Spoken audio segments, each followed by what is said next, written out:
Jusqu'au 14 février, Robert Doisneau est mis à l'honneur à Camera, Centro Italiano per la Fotografia di Torino. L'occasion de retrouver le travail du photographe français et de découvrir l'homme derrière l'œuvre. En fait, avec Dario Cimorelli, on a réfléchi à différentes possibilités de collaboration autour de différents sujets.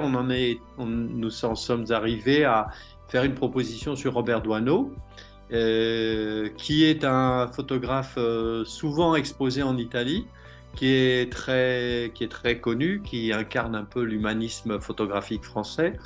Mais l'idée, c'était effectivement d'entrer dans l'œuvre d'une façon un petit peu différente, pas forcément pour chercher l'originalité à tout prix, mais pour essayer de lever un petit peu le voile sur la personne de Robert Doisneau, qui il est finalement, quels sont les liens entre son œuvre et sa personne. Voilà. Par exemple, une chose qui est, à mon avis, très importante, c'est d'essayer de comprendre comment travaille Robert Doisneau. C'est-à-dire que c'est associer cette méthode de travail à ces images, essayer de comprendre. Ce qui, moi, m'a paru très intéressant dans cette œuvre, c'est qu'il organise certaines photographies, il met en scène des personnages, mais au final, finalement, ces images sont très similaires à des photographies qu'il aurait réalisées sans aucune préparation, très, très semblables, se fondent avec des instantanés.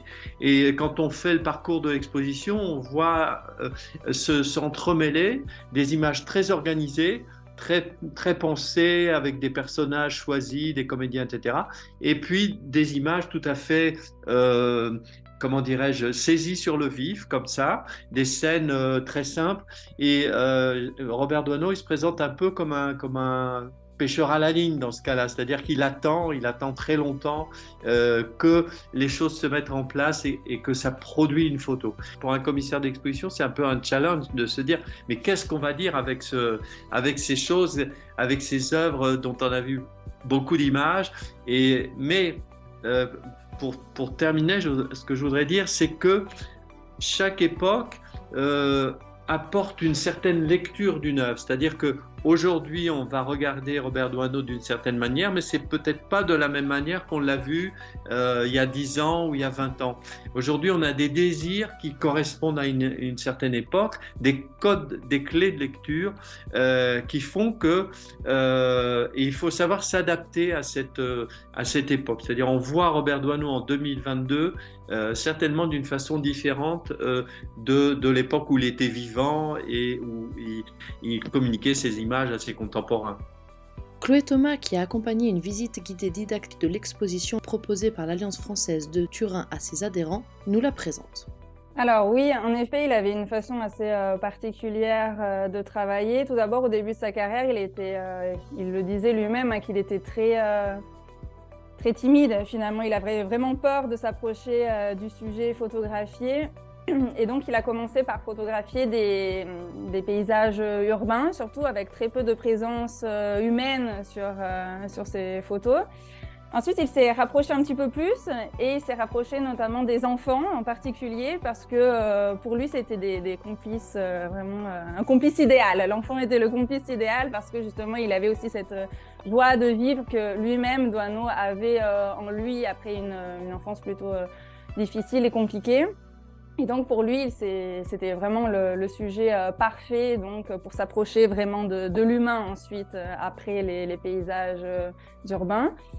Et ensuite, voilà, il déambulait vraiment dans les rues de Paris, donc notamment avec des grands personnages comme Prévert, par exemple. Il déambulait toute la journée à Paris donc, pour trouver le bon angle. Et lui, en fait, il se présentait comme un passant patient.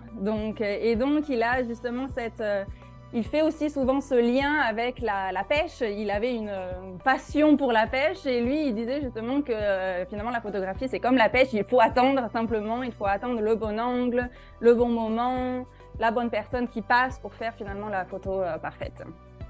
Enfin, en janvier, Chiara Ramero de l'Université Grenoble-Alpes interviendra le 12 janvier en collaboration avec l'Alliance française de Turin pour nous emmener à la découverte des œuvres littéraires qui illustrent cette enfance que Doisneau aimait tant dépeindre.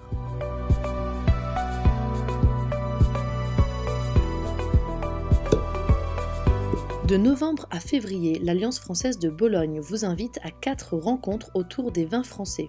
4 dégustations en collaboration avec l'Académie internationale énogastronomique sommelier encadrée par Danilo Gamberini et Martina Bouganet, Maestri Enogastronomie sommelier dit AIS. Le 31 janvier, la rencontre se déroulera autour des vins de Bordeaux, de la Vallée de la Loire, de l'Alsace et du Jura.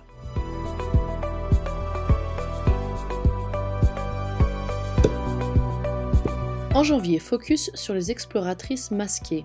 L'Alliance française de la Spezia vous propose le 31 janvier de venir écouter la professoressa Rina Gambini parler de Jane Dieulafoy et d'autres voyageuses. Exploratrice travestie à une époque où cela était interdit par la loi, Jane Dieulafoy est une brillante archéologue reconnue notamment pour la publication de son journal lors de son voyage en Perse dans la revue Tour du Monde qui remporte un grand succès.